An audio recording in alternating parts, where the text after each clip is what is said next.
announcements here. First of all, I did this morning update the lecture podcasts. So if you've been absent or want to go back and review any material, there are a few of them up there for you.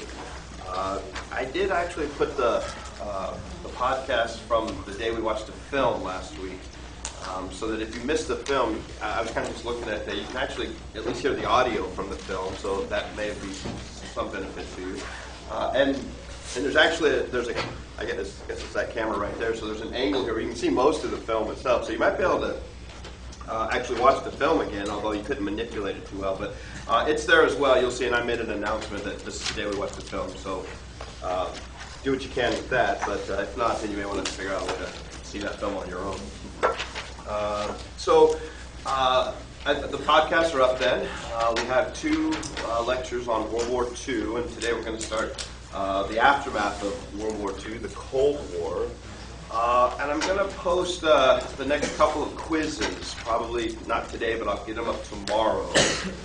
And you'll need to take them sometime, they'll be available all next week as well. So you have plenty of time to take them, maybe even through next weekend. But it'll be quiz number 3, which will be World War II, all right? And then, so the last two lectures. And then quiz number 4 will be on the Cold War, okay? What we talked about today, depending on exactly how far we get today, I'll know exactly what will be on it. But quiz number 4 then will be on the Cold War lecture from today, okay? So just be on the lookout for those. Like I said, you'll have all next week to take them as well. Into next weekend, so not to ruin your Thanksgiving vacation, you should have plenty of time around your schedule to take those quizzes, okay? So more on that in the next couple of days as I get those quizzes posted, but just be on the lookout for them, okay? All right, so the Cold War, the onset of the Cold War. Today we're going to take a look at the early Cold War, the 1940s, in the aftermath of the Second World War. The Cold War, this is a very complicated subject that, in fact, is not just going to be one lecture, but will incorporate aspects of the Cold War really for the rest of this course, or at least the rest of most of this course. The Cold War lasts approximately from the end of World War II.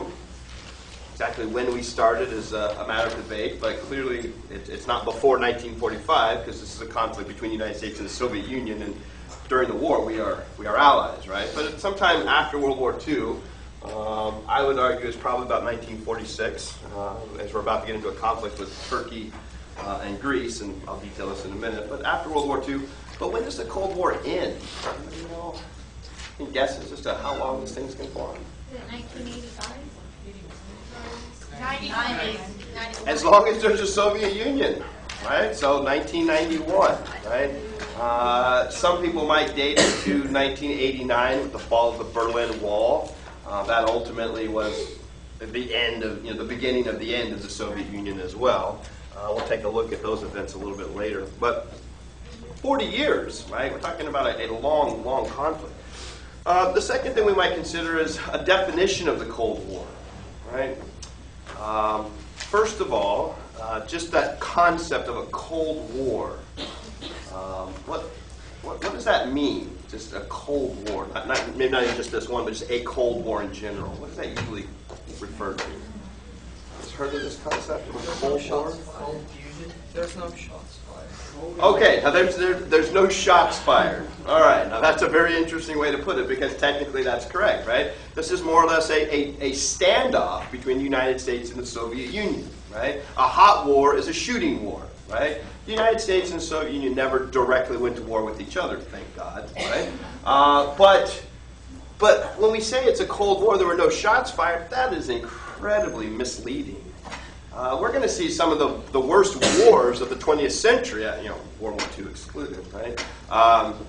During the Cold War, because what's going to happen is that the Cold War is going to give rise to all kinds of wars, right? The justification being that they're actually fighting against communism or fighting against capitalism, depending on the perspective of the combatants, right? So the Korean War, for example, I'll talk about that next time. That's a Cold War, right? No Cold War, no Korean War, right? Vietnam, that is a Cold War, right? As you're reading through Kinzer and Overthrow, the justification for so many of these regime changes, that is removing rulers or leaders of various countries, is done in the name of the Cold War, fighting communism, right?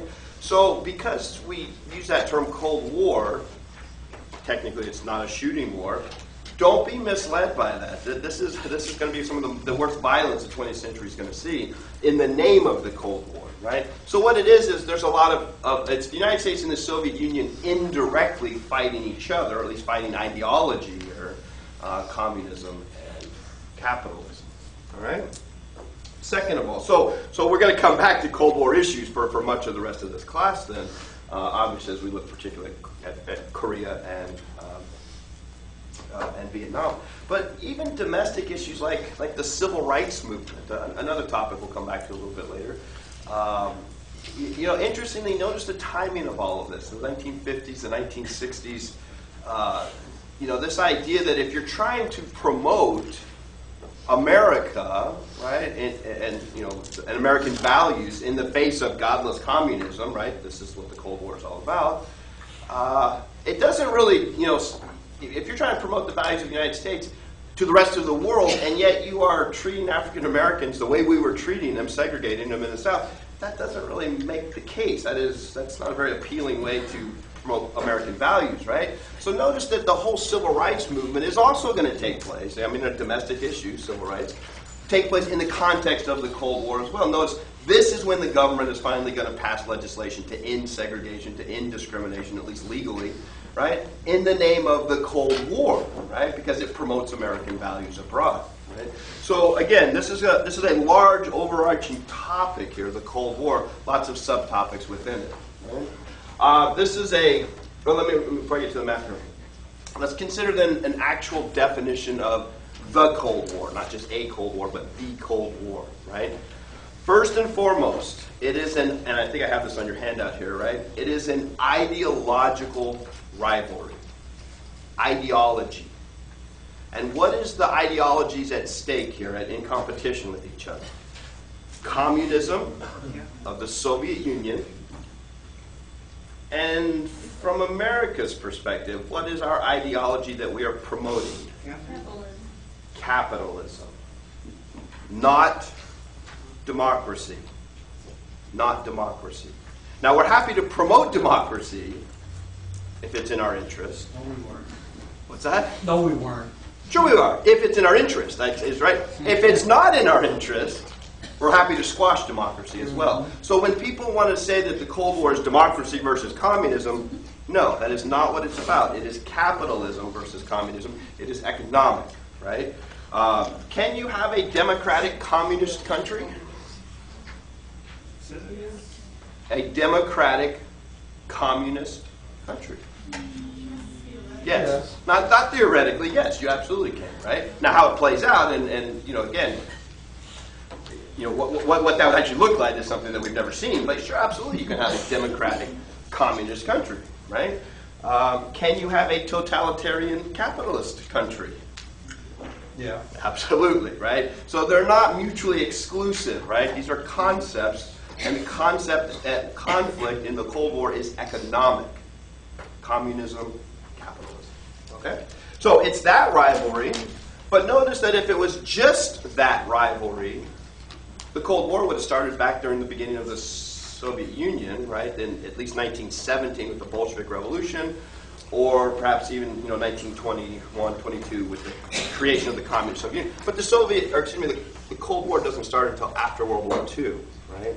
So the other aspect of the Cold War, in addition to the ideological rivalry, communism versus capitalism, is the perception of a real threat posed by the Soviet Union to the United States and United States interests, right? You have to combine the ideology with the perception of a real threat, okay? And that doesn't take place until after World War II. That's when the Cold War begins. Okay, so we'll kind of come back to that throughout this lecture and a couple of others to sort of reiterate the communism versus capitalism, not communism versus democracy. Notice, too, in the aftermath of World War II, right, this is a map of Europe, right? You have what's called it'll eventually be called NATO, but just the countries in green, right? That is primarily Western Europe, lined up against the Soviets, the communists, and Eastern Europe, right? So Russia and Eastern Europe. And Germany itself was divided into two new countries. There is no Germany any longer. There will be East and West Germany, right?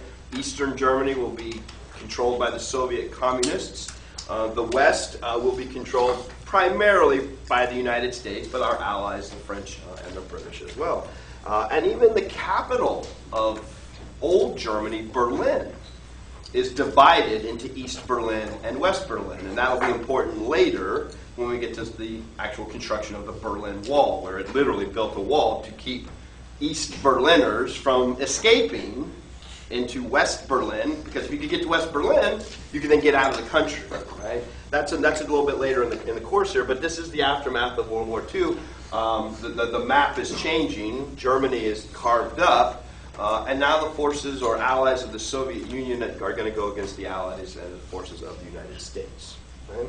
Now, let's just back up a little bit here and consider some of our United States attitudes about communism. This is a slide I showed back during the end of World War I. Right? And this was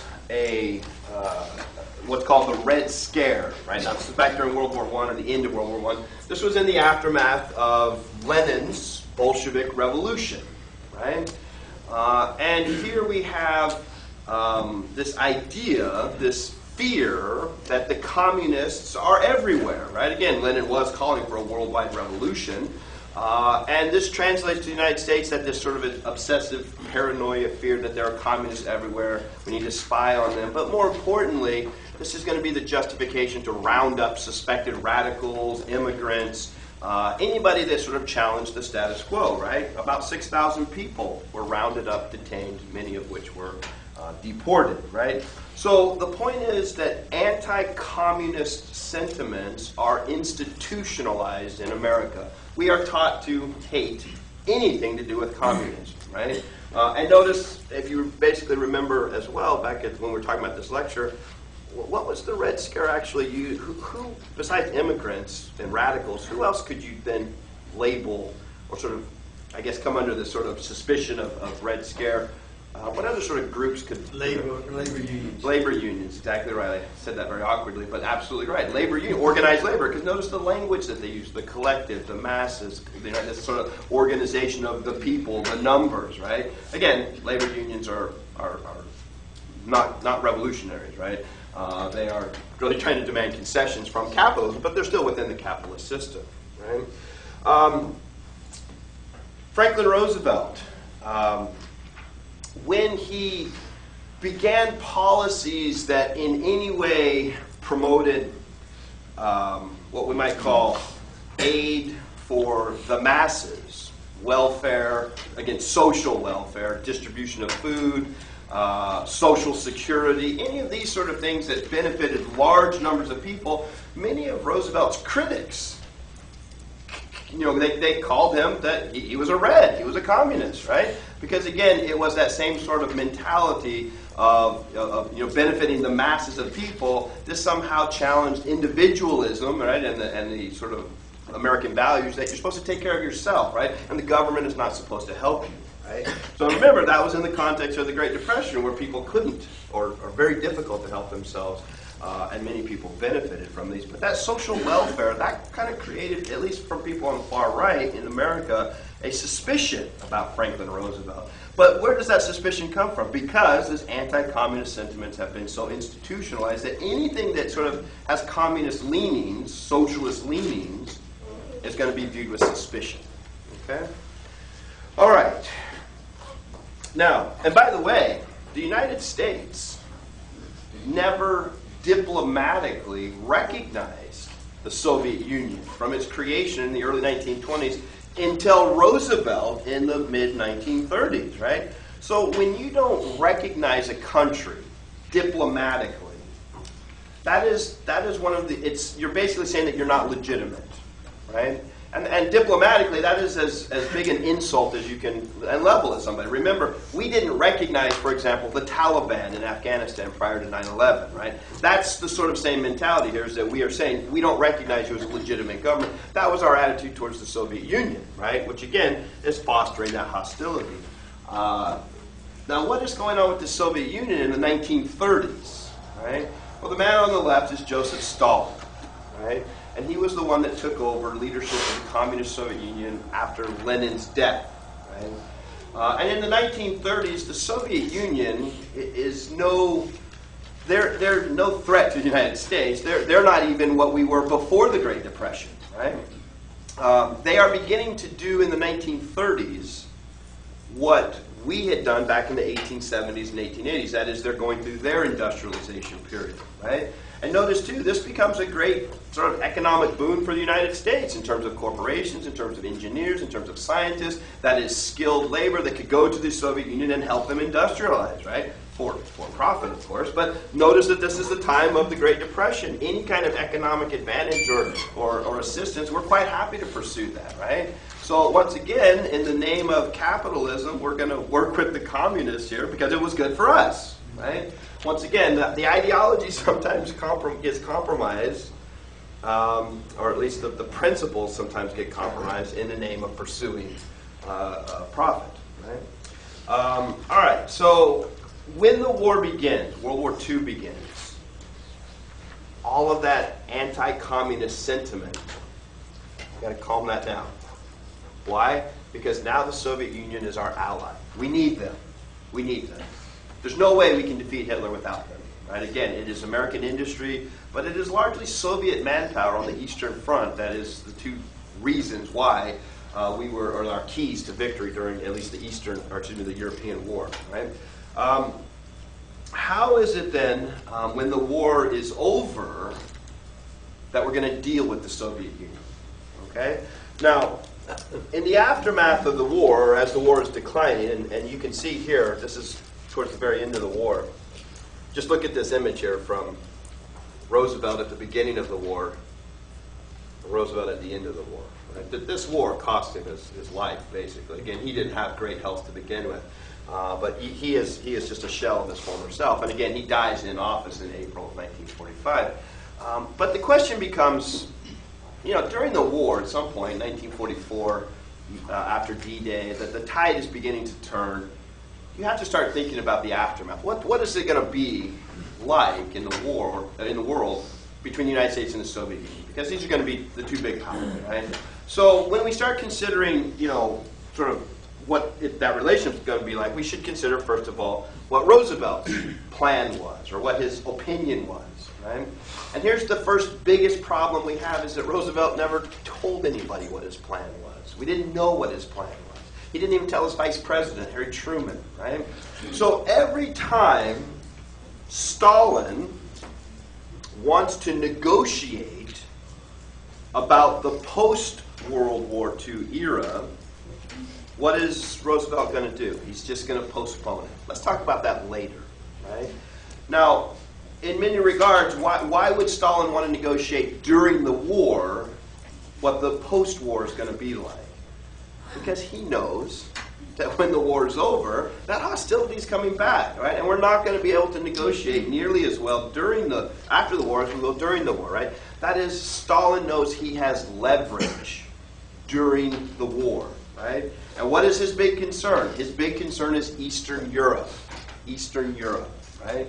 And ultimately, Franklin Roosevelt, again, he'll say, let's not talk about the war now, or the post-war now, because, well, it will detract from the war effort. Well, that's what everybody says. But in fact, there's no common ground there, right? Ultimately, Roosevelt knows we're not going to agree on this, right?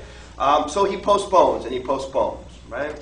Eventually, though, he will agree that the Soviet Union is going to be able to possess most of Eastern Europe, right? Why? Because there's nothing you can do about it. We convinced them, please bring all your tanks to Germany. Well, that means going across Eastern Europe. We needed them to win the war, right? Beat Hitler first. But having said that, once they've done that, they now occupy Eastern Europe, right? And this is going to be very interesting. We'll see this, we'll come back to Korea, or when we get to Korea, this is slightly interesting here, is that, Roosevelt is going to be able to say, well, look, you guys can have Eastern Europe, more or less, as long as you hold free and fair elections. Free and fair elections. That is, places like Eastern Germany and Poland and Romania, right, and Czechoslovakia and Hungary, places like this that the Soviets are going to control. As long as you guys hold free and fair elections, we'll acknowledge that this is an area that you guys influence. Okay, so Roosevelt could say that he had some assurances of democracy here, and then we could just write off Eastern Europe. Now he has to do that because he has no choice. He has no choice because the Soviet tanks are there. All right, well, he died, obviously, in April of 1945 and did not tell his vice president any plan that he might have had for actually dealing with the Soviet Union. So here comes Harry Truman. Again, I think I mentioned this. Roosevelt was one of the greater politicians in terms of political mind, subtlety, compromise, negotiation. Truman is an incredibly skilled president. He deserves a lot of credit, but he just doesn't have the mind of Roosevelt, right? He's a little more direct. He's a little more blunt. But I think in many ways he's sort of caught off guard, as many of us were here, because he was not kept in the loop. So he has to figure things out very quickly, right? And his overall demeanor is just different than Roosevelt was, right? So I think the first thing that Truman did that was, again, a testament to his, trying to solve this problem, is let's stop and think about this for just a moment, right? He pulled together intellectuals, ambassadors, foreign policy experts, anybody that had any kind of knowledge or experience with dealing with the Soviet Union, sort of what we might call a think tank, right? Pull these guys together, and he asked them one fundamental question, right? Why do the Soviets do what they do? Right? He's trying to understand the Soviet mindset here so that he can do what? So that he can make foreign policy, right? Okay, why do the Soviets do what they do? Now, he got many responses, but the response that we want to focus on is from a man named George Kennan. George Kennan. This was Kennan in the aftermath of World War II, mid-40s. Kennan was an expert on the Soviet Union. He had been the American ambassador under Roosevelt to the Soviet Union when we finally acknowledged the Soviet Union diplomatically.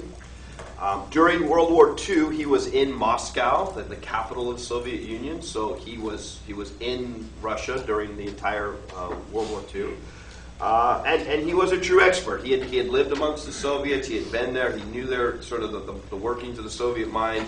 And he responded to this question. And he was actually in Moscow at the time that Truman asked this question, why do the Soviets do? And you can imagine that he was the guy made to answer this question, right? I mean, he was perfect to answer this question.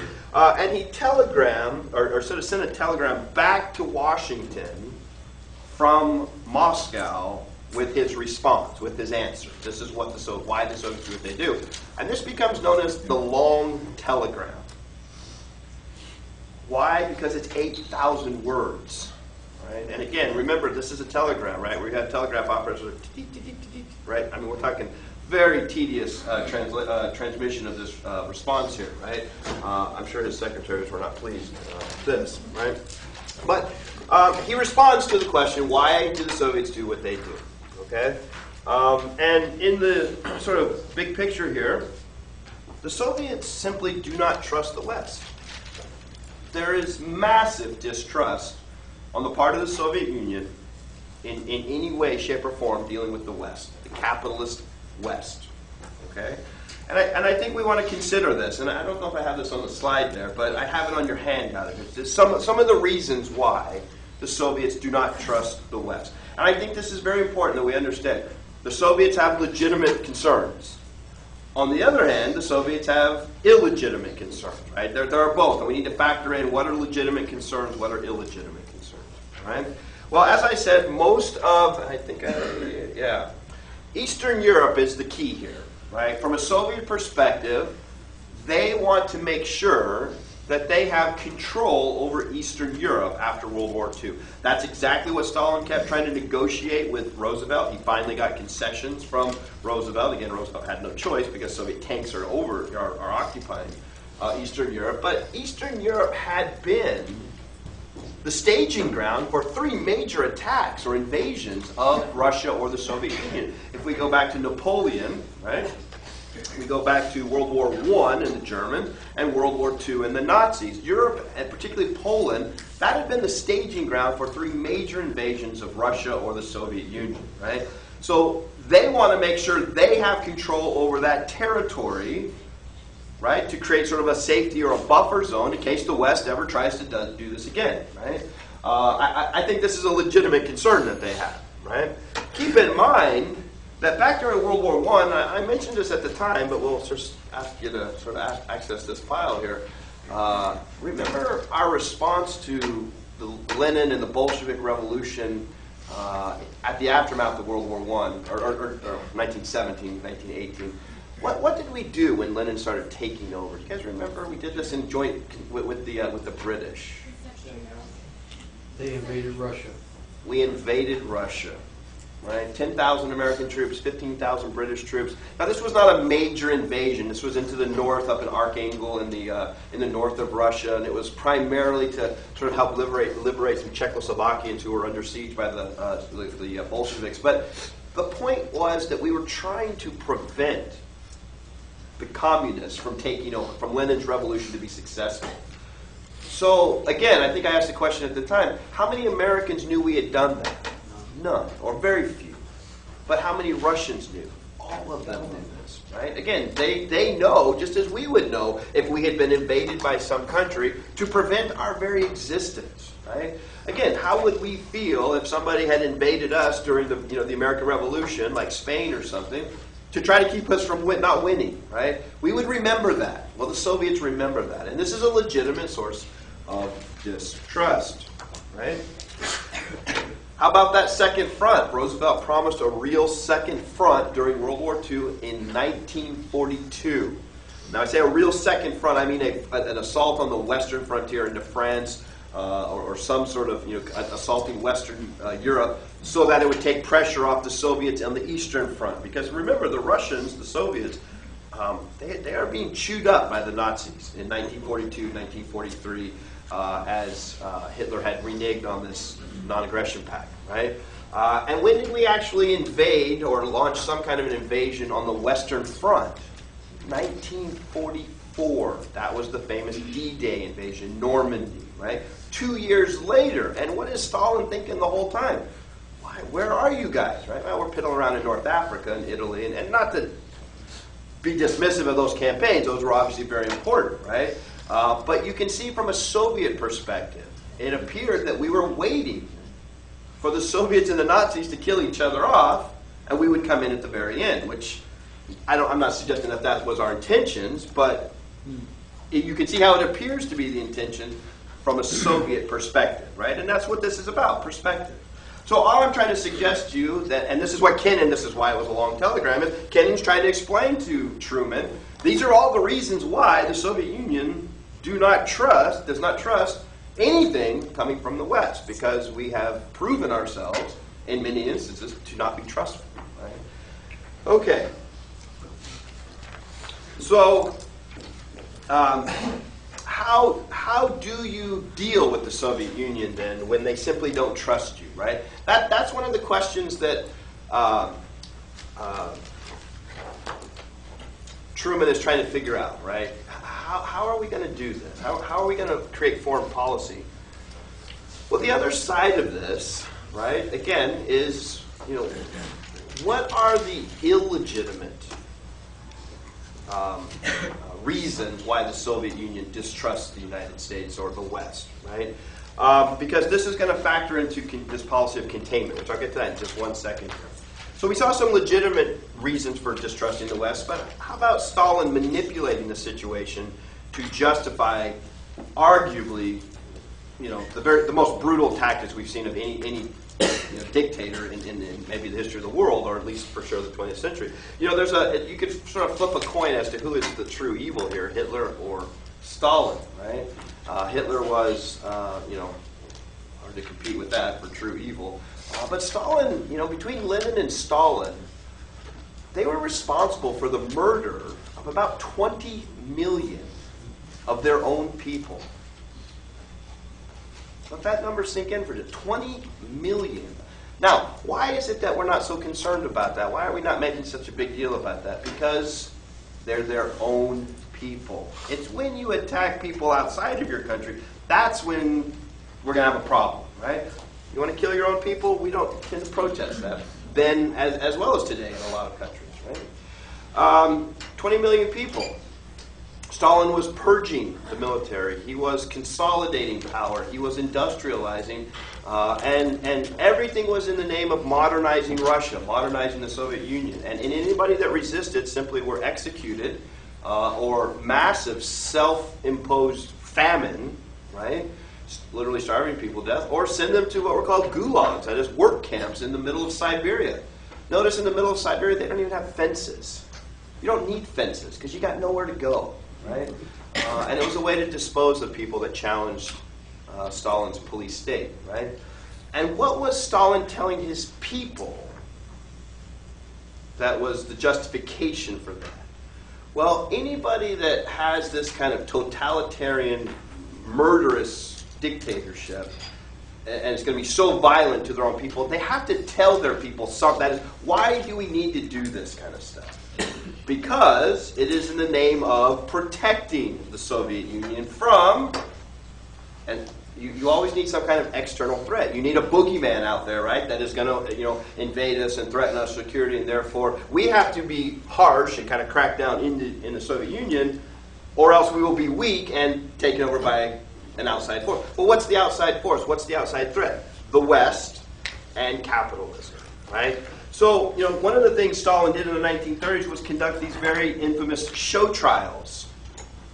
Show trials. These were where he took his own loyal party members and tortured them so that they would confess to being in a conspiracy with the West to prove to the Russian people that, in fact, there was a boogeyman out there, right? So this is clearly a source of illegitimate distrust of the West, right? And Stalin was able to, or quite happy to, promote this justification of all this brutal tactics, because if we don't do it, the West is going to get us, right? By the way, just on a kind of a side note, but similarly, to be very clear as I say this, I'm not suggesting that the United States in any way, shape, or form did the brutal tactics that the Soviets did under Stalin. But notice what we'll also start to do in terms of a boogeyman that's out there, right? Communism becomes that great boogeyman as well. Because notice what else is about to take place under Truman. Massive defense expenditures, military bases around the world, high taxation, largest armies in the world, or largest defense expenditures in the world. And notice, how do you get the American people to support that? How do you get the American people to say, okay, we'll pay these taxes? Because there's a boogeyman out there that's going to get us if we don't, right? So communism actually is going to be, quite a boom for, particularly if you're in the weapons manufacturing business, right?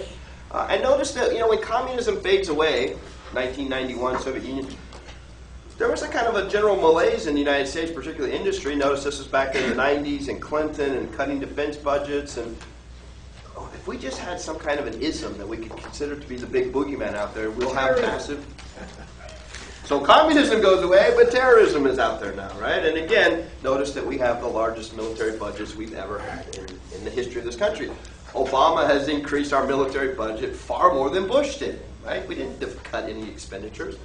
Do you know, by the way, what the United States, the United States has the largest, not only the largest military, but the largest air force in the world is the United States Air Force, right? Any guesses as to what the second largest air force is in the world? Is it Israel? No. It's one in third world country. A third world country? No. It's the United States Naval Air Force. Think about that. So, God forbid if these two go to war with each other, right? So, this is what I'm saying. How do you justify massive defense expenditures like that. There's a boogeyman out there somewhere. We got to defend ourselves, right? We spend more on defense than the rest of the world combined. Okay, so, sorry, I got my little soapbox there, but you can see that it's the same kind of thing. It's that, well, we need a big military. Why? Because there's an ism out there to get us. Okay. Why don't we increase now anymore? Like we still increase Where are we at the here? budget anymore? I still haven't passed. There you go. I'm sorry. Go ahead. Yeah, so why we still increase the budget anymore? Like, you say like Because it's good politics. That's why. Because people, I think there's a certain sense of fear after 9/11. That's why. Because I think that, you notice, for example, one of the things that politicians are going to always rail against, particularly our incoming Congress next week, right? Massive, we have to cut expenditures, right? But ask them where they want to cut expenditures. It is never the military. It is never the military, right? We can start there. I mean, do we really need the two largest air forces in the world? I don't know. But they don't want to because it's bad politics, right? It's what we call pork, is what it is, right? And you make sure that every little part of any major bomber, right, is built in every district of the country so that nobody will ever cut it, right? That's his politics. But that's also, again, the justification is there's an ism out there to get us. We need to have strong military. Got to be tough on defense, right? There's tough, and then there's a little carried away, right? Okay, containment. Let me get back to this before I get too far off on a tangent here. George Kennan said, right, in response to, he explained why the Soviets do what they do, but then how do you form policy? And this was Kennan's suggestion. The policy becomes known as containment. Now, what does that mean? Kennan argued that the Soviet Union, and communism really, is sort of like if you took a glass of water and poured it on a flat surface. What's going to happen? That water's going to spread until it does what? Until it comes up against a barrier of some sort, right? It's something that contains it, right? And that's what communism is going to do. As if we don't contain it, it will continue to spread. And the evidence for that was the fact that once World War II was over and all of those Soviet tanks in Eastern Europe did not withdraw, they didn't pull back, right? The belief then was, and this is where the ideological rivalry, communism, capitalism, with the perception of a real threat, right? The fact that the Soviets did not withdraw their tanks from Eastern Europe, right? This was evidence that they will spread as far as they are able to. And the only way to stop that is to contain them, right? So Kennan is saying, look, you have to draw a line in the sand. Where they are, they are. We're not going to push them back, but they can go no further. They must be contained. Okay? Communism must be contained. It cannot be allowed to spread, right? Because if you don't contain it, it will spread at every possible moment. Okay? Now let me just say this: containment as a policy. Don't let communism spread.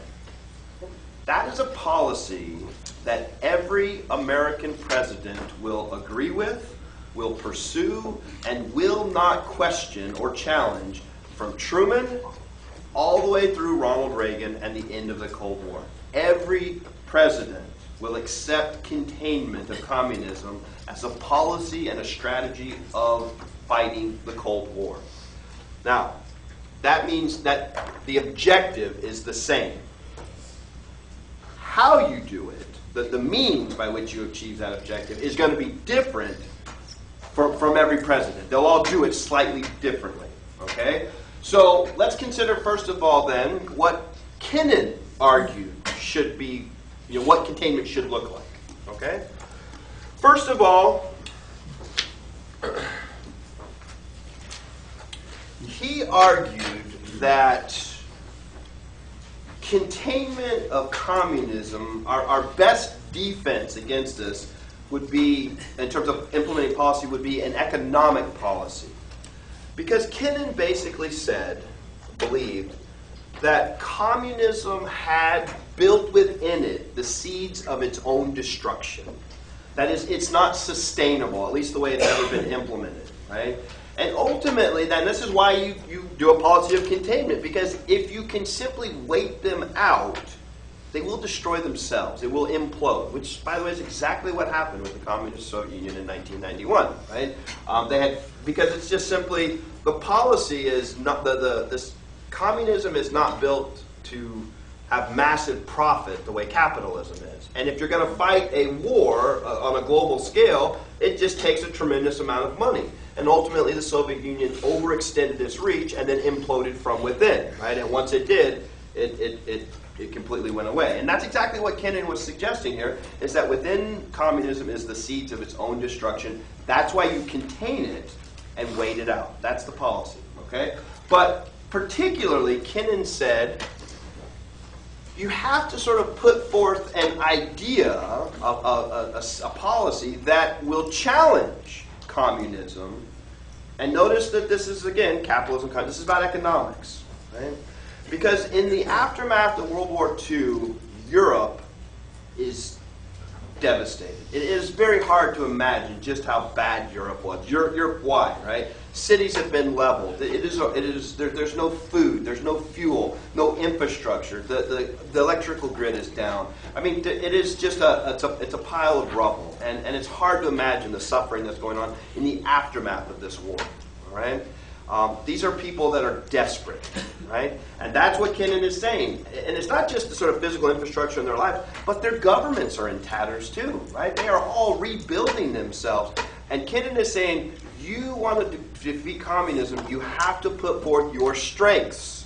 You have to sort of put out there to the world what is good about America, what is good about capitalism, and that's what the Marshall Plan becomes, all right? The Marshall Plan, let's consider what this was. It is a gigantic aid package, financial aid package, to help rebuild Europe from the United States after World War II. Right? Something like $17 billion in 1940s money will be made available to the European nations to assist them as they rebuild after the Second World War. This is known as the Marshall Plan. By the way, who was Marshall? Well, George Marshall. I don't like to do this very often, but if I had to pick perhaps one true hero of World War II, it may very well be this guy. Right? This was the guy that absolutely revolutionized the American military, particularly the Army, who rebuilt it. As the war was beginning, as I said, that peacetime draft, and I mean, we have no army, and there's film footage of soldiers who are literally training in terms of infantry positions and strategies and tactics with wooden rifles. We don't even have rifles. They're practicing tank maneuvers with milk trucks with the word tank painted on the side. Right? That's how pathetic the United States Army was, right? So that's why I'm saying massive increase in expenditures, right? And this is the guy that transformed the American military. This was the guy who could have any military command he wanted. And he said, no, I can do my best service to the country if I'm here in Washington with Roosevelt fighting the war, right? So he's an administrator, right? Again, we think of D-Day, and we think of the attack of the Japanese islands, and MacArthur, and Patton, and Eisenhower, and all these guys that are going to go on to pursue military careers or political careers afterward. No, not Patton, but Eisenhower is going to become president, right?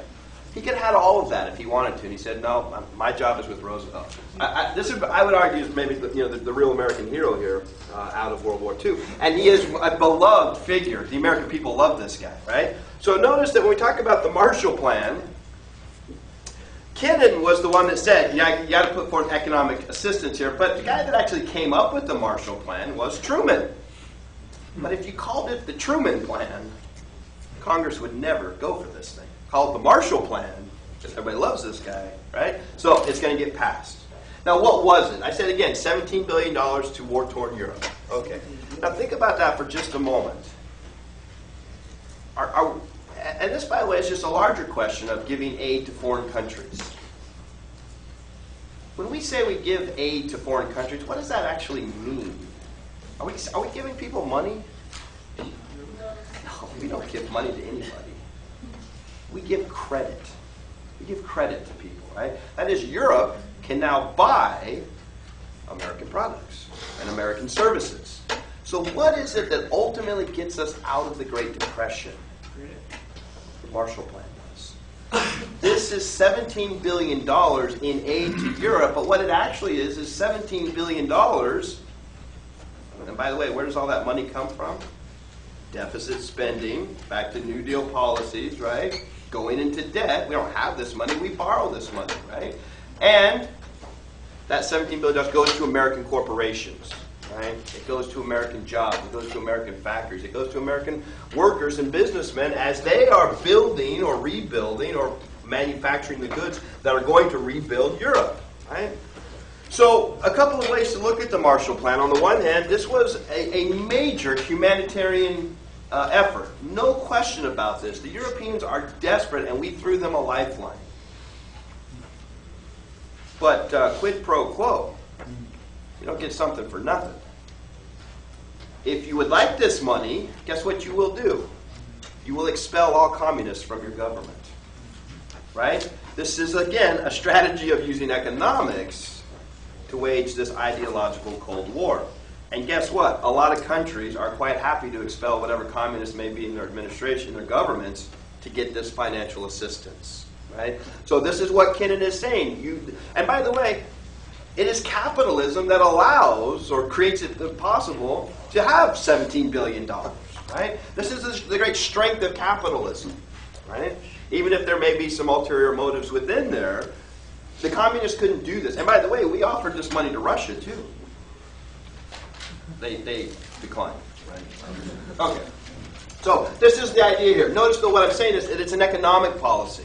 It's economics. Right?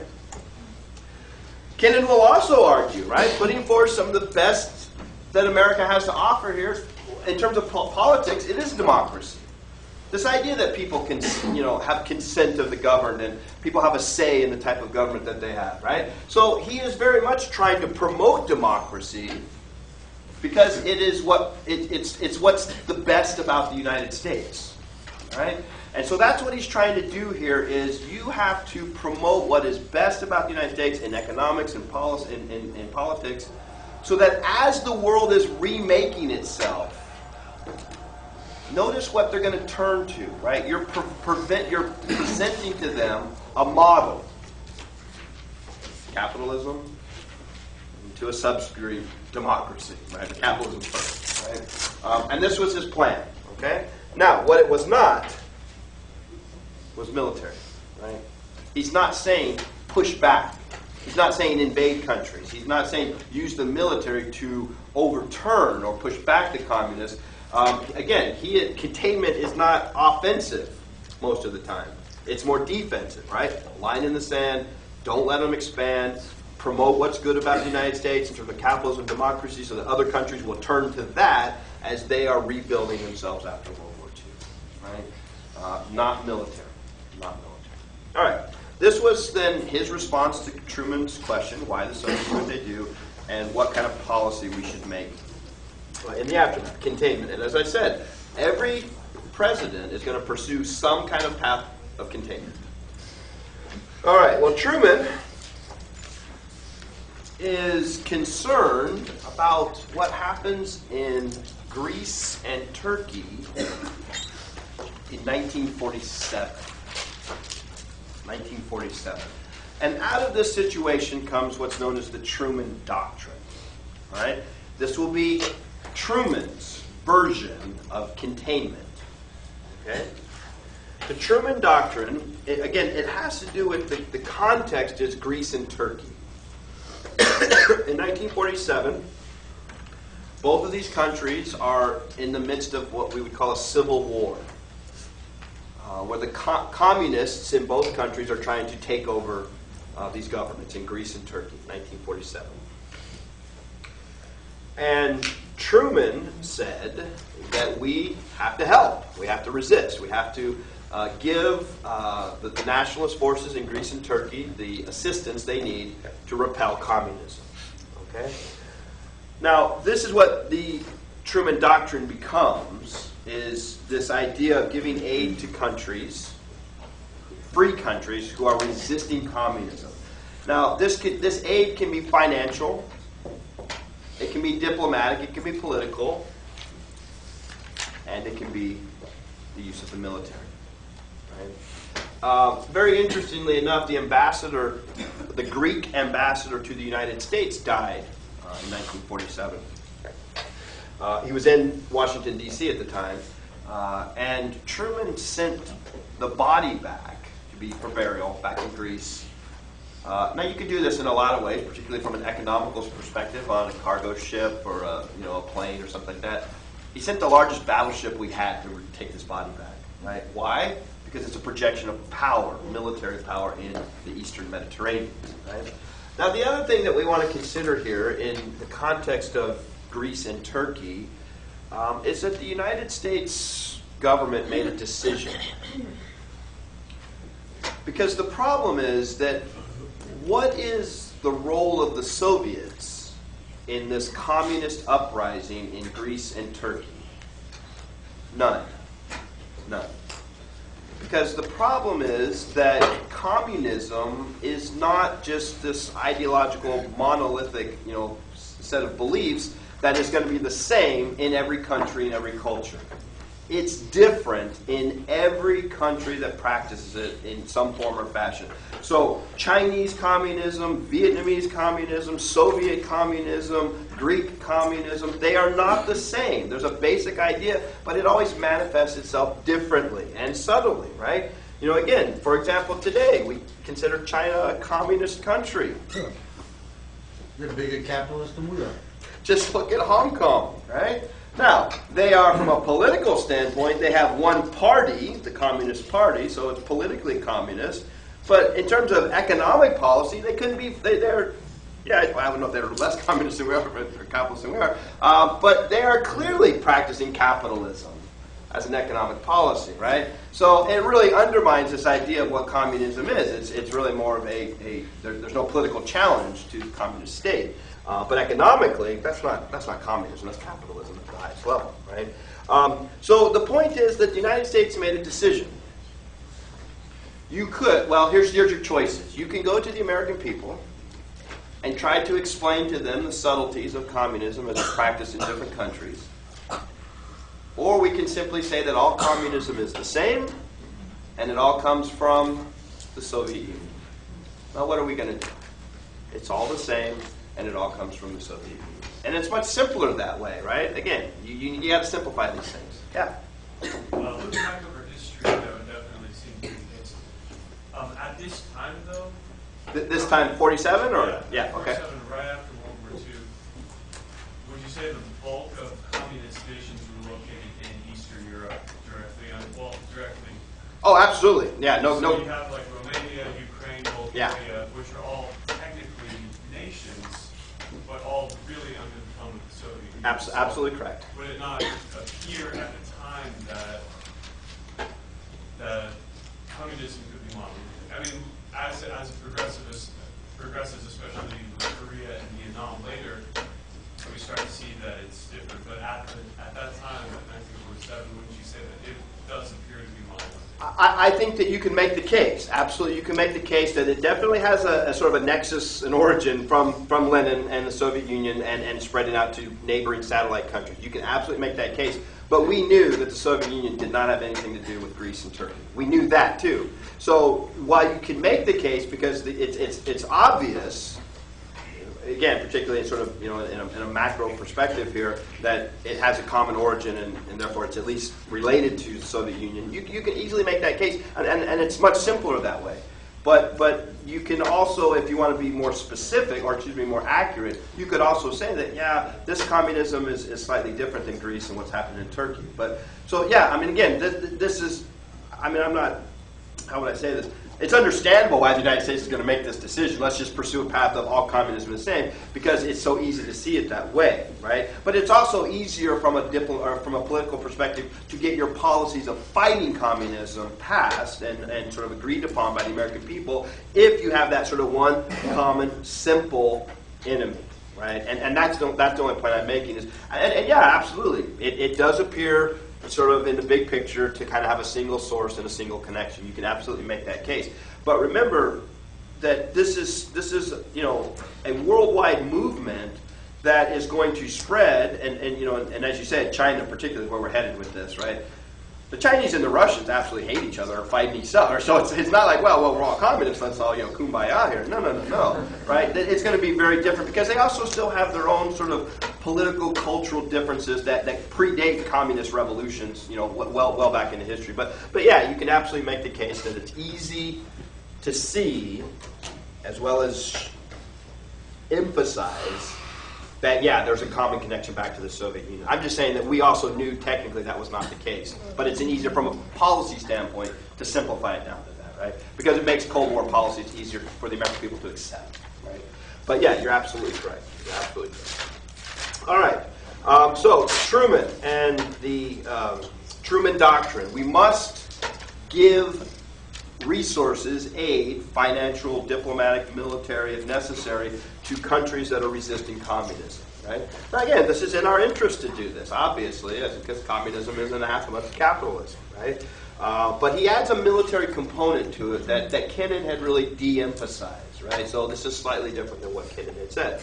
Now, back to your sort of point that we were just headed to, or what you just alluded to, is what happens in China. Is going to be very important. Right? Kennan had argued that the United States does not have the resources to be the world's policeman. Meaning we can't be everywhere. And therefore we have to make some choices. Right? Kennan would argue, or did argue, that we have to decide on certain places that are absolutely crucial to American national security in terms of resisting communism. That is, these are places that we have to help no matter what. And this point was because it threatens U.S. national security. All right? So, first of all, places like England and Western Europe, that is the main fight here. That is the line in the sand between East and West, is primarily Western Europe, but specifically England. They must not become communist no matter what. That's a crucial area, he said. Right? Japan, the same way. Right? Crucial area. He also argued again in general Western Hemisphere, although that's, again, a large piece of real estate there. But you got to keep your own backyard more or less communist free as best we can. Right? But he also said China. China was a crucial area. We have to resist the expansion of communism in China because it threatens U.S. national security. All right? Now, on the other hand, he also argued that there are a lot of places around the world, he would call them perimeter areas, on the fringes of the world, particularly third world countries in places like Southeast Asia and Africa, that if they became communist, it might be sad, it might be tragic, but it didn't threaten the United States. Right? And you can see where I'm going with that. Someplace, I don't know, in Southeast Asia, like Vietnam, for example. Right? Didn't really threaten U.S. national security from Kennan's perspective. Okay, but he did argue for China. We must secure China. All right, so what was going on in China? Well, in the 1930s, before World War II, China was involved in a civil war. Right? And these forces are largely between the nationalists, right, under Chiang Kai-shek. He's basically one of the most powerful warlords. Remember, this is still China in the aftermath of the open door policy and all of this European colonization. That China is a really fragmented country, and it's really dominated by powerful warlords. And Chiang Kai-shek is one of them. He's our warlord, right? He's on our side, right? But you also have another very powerful warlord, Mao Zedong, or Mao Zedong. He is the communist, okay? And these two forces, therefore, are fighting each other during the 1930s. Now, we're not doing much in China at this time because it's the 1930s and it's the Great Depression. Right? We're not even resisting, what's going on in Japan, let alone, assisting what's going on here in China. During World War II, this civil conflict gets put on the back burner. Why? Japanese came in and occupied the country, right? So, again, these sort of internal conflicts are going to be less important in the face of Japanese occupation. Okay?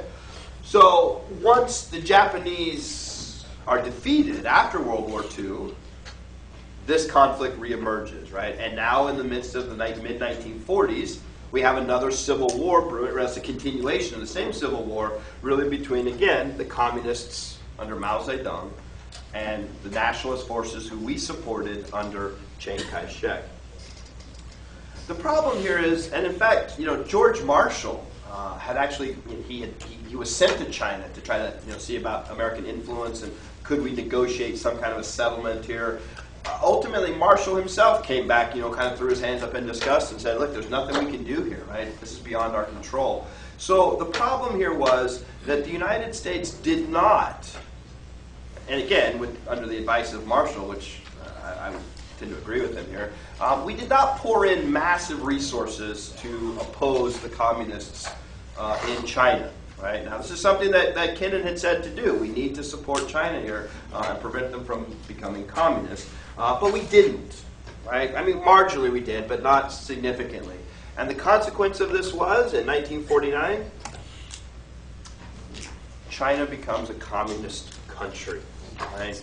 This is the revolution in China. And now we have a very important consequence of what happens, from an American perspective, what happens when we don't support resistance to communism. Right? Now, what happens, of course, is that we're going to have a change in foreign policy. This idea that Kennan said, you got to pick your poison, some we need to defend, some we don't, right? We have a new policy. In 1949, National Security Council Resolution 68, NSC 68 as it's known, right? So we have a situation here where we did not aid China in resisting communism nearly as much as we could have, and the consequence was that China became a communist country. So now, under NSC 68, we are not going to make distinctions between crucial and perimeter areas. From an American perspective, every area is going to become a crucial area, right? Because when we didn't resist, we didn't pay attention to that as much as we could have, the consequences were detrimental in the Cold War, right? This is the expansion of communism, which, by the way, is exactly what Kennan had said. It will continue to expand if we don't stop it, right? Now what we're going to do in the aftermath of China becoming a communist country is we are going to resist communism everywhere around the world. Right? We will become the world's policeman. And there is no area that we're going to say, well, that doesn't really threaten U.S. national security, so we're not going to put our resources in there. The point will be that we'll resist communist expansion everywhere. Right? And notice the date. This is I didn't put it on there, but it's 1949 when China became a communist country. What happens in 1950? Korean War. 1950. And the Korean War is going to be the first major conflict of the Cold War itself. Right? The Korean War, and again, that date's important. As soon as we agreed to NSC 68, when there is an expansion of communism in Korea, we are going to respond, right? And this is going to lead us into conflicts throughout the rest of the Cold War, right? So the Korean War, this is what we're going to pick up next time. We'll start with the Korean War on next Tuesday, okay? So up to this point, just a reminder, I probably won't get them posted until tomorrow, but you'll have quiz number 3, thank you, next one, on World War II, all right? And it'll say quiz 3 World War II, so you know, right? And then it'll say quiz 4 the Cold War, which is what we talked about today, okay? And I'll have those posted, and they'll be available all next week, so you have plenty of time, but just be aware of it. NSC 68 was the